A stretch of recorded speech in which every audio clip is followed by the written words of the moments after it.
गुड़गांव लोकसभा से भाजपा के प्रत्याशी राव इंद्रजीत सिंह आज नूंह पहुंचे, जहां उन्होंने जिले के भाजपा कार्यकर्ताओं की बैठक लेते हुए उनसे चुनाव में जुटने की बात कही। बैठक में कार्यकर्ताओं को संबोधित करते हुए राव इंद्रजीत ने कहा कि पिछले 3 लोकसभा चुनावों में उन्हें नूंह जिले से काफी कम वोट मिले थे, लेकिन इस बार उन्हें लगता है कि नूंह जिले की जनता उनके पिछले कर्ज को उतारने के लिए इस बार भारी संख्या में वोट देने का कार्य करेगी। राव इंद्रजीत ने कहा कि उन्हें पूरा विश्वास है कि इस बार के लोकसभा चुनाव में मेवात की जनता उन्हें तीनों विधानसभाओं से जीत कर भेजेगी। राव इंद्रजीत सिंह ने कहा कि टिकट मिलने के बाद वो भले ही पहली बार मेवात आए हैं, लेकिन मेवात से उनका पुराना नाता रहा है। उनके परिवार ने हमेशा मेवात के लोगों को अपना समझकर सेवा की है। राव इंद्रजीत सिंह ने कहा कि उन्हें पूरा विश्वास है कि इस बार के लोकसभा चुनाव में मेवात की जनता उन्हें तीनों विधानसभाओं से जीत कर भेजेगी।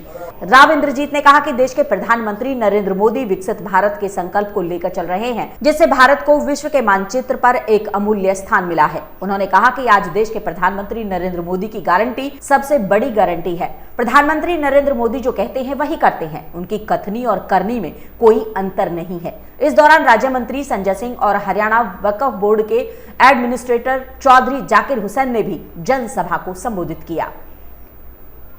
आप लोग एक मिनट थोड़ा सा एक तो पहले मैं ये कहना चाहता हूँ,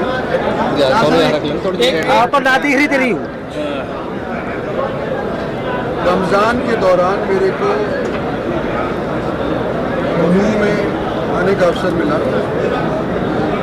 पार्टी के साथियों से, अनेक पुराने साथियों से जब हमने बातचीत करी तो उन्होंने यही सुझाव दी कि फिलहाल आप मेवात के अंदर एक कार्यकर्ताओं की मीटिंग करिएगा और ईद के बाद प्रचार के अंदर मेवात के अंदर निकलिएगा।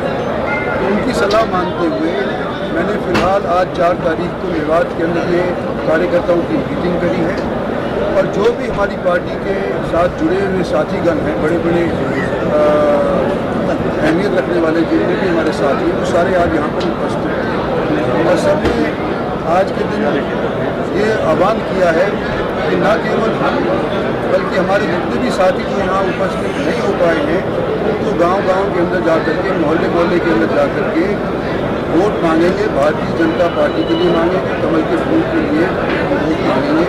आने वाले समय के अंदर पहले की बनस्पत कहीं ज़्यादा तादाद से आपको मेवात से हम वोट लोगों की बात को मेरे को यकीन है। मैं उम्मीद करता हूँ इस बार मेवात से भी मैं भारी बहुमत से जीत करके गौरक्षा दल, बजरंग दल और नूंह हिंसा हुई, आपको लगता है कि क्या उसका कोई नुकसान पार्टी को होगा?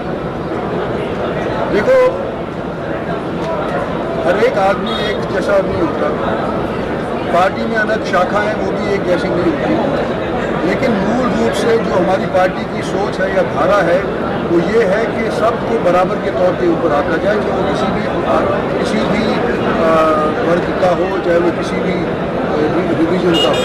तो मैं समझता हूँ कि सबका साथ देने वाली जो हमारा नारे की बात है, सबका साथ सबका विकास है, उसके अंदर सभी मज़हब के लोग शामिल होते हैं और कुछ लोग अगर इधर उधर की बात करते हैं वो निजी उनके हो सकते हैं विचार हो, लेकिन हमारी पार्टी का ये विचार नहीं है।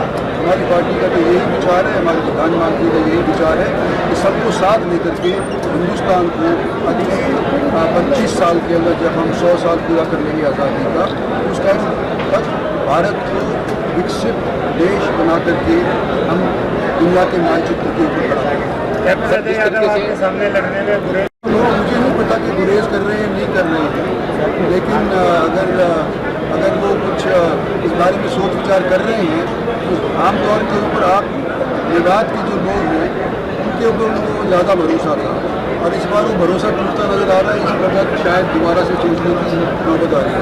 भाजपा ने भारतीय जनता पार्टी की सरकार थी, ईडी और को लेकर किस तरीके से लोगों को तक किया जा रहा है, उसको लेकर क्या कहना है? क्या 400 कर पाएंगे आप? ये जो केसेस हैं पहले से ही दर्ज हुए, तो नए केस तो आज तक दर्ज हुए नहीं हैं। तो जैसे हिंदुस्तान की न्यायपालिका है, हम भी वकील हैं, ये भी वकील हैं और भी साथी जहाँ पर वकील बैठे हैं। हिंदुस्तान में जुर्म करने के बाद कई साल बीत जाते हैं सजा मिलने तक। न्याय प्रक्रिया इस किस्म की है। तो ये जो पहले के किए हुए दर्ज केस हैं उनके ऊपर आज के दिन कुछ कार्रवाई होने लगती है। हमने इंडिपेंडेंट एजेंसी राव साहब, भाजपा ने 10 उम्मीदवार अब तक उतारे हैं। कांग्रेस कहती है कि 6 उनमें कांग्रेसी हैं, तो भाजपा के पास क्या लड़ने के लिए उम्मीदवार नहीं? जोर से बोलो या सुनाई बोलो। कांग्रेस कहती है कि 10 लोकसभा के जो उम्मीदवार भाजपा ने उतारे हैं उनमें से 6 कांग्रेसी हैं, तो क्या भाजपा के पास लड़ने के लिए उम्मीदवार नहीं है? जैसे हम कांग्रेसी जन भाजपा ही हो गए, मैं तो ये उम्मीद कर रहा हूँ कि मेवात के लोग भी भाजपा ही हो जाएंगे। सर 2 बार कांग्रेस से रहे, तीसरी बार बीजेपी से बनने जा रहे हैं। मेवात की जनता कुछ उम्मीद लगा के खड़ी हुई है, क्या आपकी बात जीतने के बाद में मेवात की जनता को कुछ मिल पाए? देखो, मेवात की जनता को तो अभी तक हमने अलग तौर पे कुछ कहा नहीं। हरियाणा सरकार ने, भारत सरकार ने, और जो अभी जिक्र हुआ था कि भाई मेवात के अंदर रेल की पटरी जरूर पूछनी चाहिए, तो पिछले साल का जो बजट था उसके अंदर एक खाता खुल गया है। बिना खाता खुले उसके अंदर पैसा दर्ज नहीं होता है। तो ये जो हमारी रेलवे लाइन की जो हमने ऐलान किया था आज से 5-7 साल बरस पहले तो उसके ऊपर हम अमल नहीं कर पाए क्योंकि रेलवे के पास इतना पैसा नहीं था। लेकिन अब आज के दिन जब हमारा देश समृद्ध हो रहा है, हमारे खजाने के अंदर पैसा है, तो मेरे को पूरी उम्मीद है कि आने वाले समय के अंदर 5 साल के अंदर मेवात के अंदर रेल चीज़ तो हो नहीं सकती। कई चीज़ मिल करके जैसे मुट्ठी बंद होती है, तो आज के दिन मेवात की मुट्ठी बंद नजर आ रही है। उसके अंदर हमारे पुराने नेता जो दूसरी पार्टियों में थे वो शामिल हुए हैं भारतीय जनता पार्टी में, वो भी है। भारतीय जनता पार्टी की केंद्र की नीतियाँ वो भी है। हरियाणा सरकार की नीतियाँ रही हैं, सबको बराबर के आदमी की नीति सही है। और मैं समझता हूँ कि एक भय था कुछ लोगों के अंदर कि शायद अगर भारतीय जनता पार्टी की सरकार बना दे तो हमारा तेल निकाल देगी। तो ये जो भड़काऊ विचार लोगों ने मेवात के लोगों के अंदर डाल दिए थे, तो लोगों ने तो देखा है कि भाई अब इस तरह का तो वातावरण है नहीं। तो मैं समझता हूँ अपने आप ही लोग समझ करके भारतीय जनता पार्टी के अंदर जुड़ने लगे हैं और पूरे तौर के ऊपर भारतीय जनता पार्टी और केंद्रीय नेतृत्व को भी ये उम्मीद है कि इस बार भारतीय जनता पार्टी